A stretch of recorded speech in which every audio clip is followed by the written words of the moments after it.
حضرت عمر کی شہادت ہے.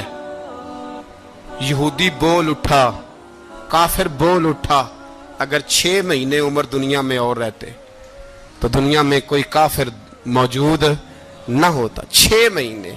اور جب اس بطل جلیل کا جنازہ اٹھا, اللہ بخاری پڑھیے نا, اللہم ارزقنا شہادت فی سبیلک, اللہ بسترے کی موت نہ دینا, شہادت کی دینا. عمر شہید ہوئے, مسجد نبوی میں نماز پڑھاتے, اور جب جنازہ اٹھا تو مدینے کا پھر پیچھے جو دلیر بچے وہ مولا علی تھے. مولا علی, جناب عمر کا جنازہ اٹھا تو سب سے پہلی ہائے جو نکلی وہ حضرت علی کی زبان سے نکلی, اور حضرت علی ساری داڑھی آنسوؤں سے بھر گئی.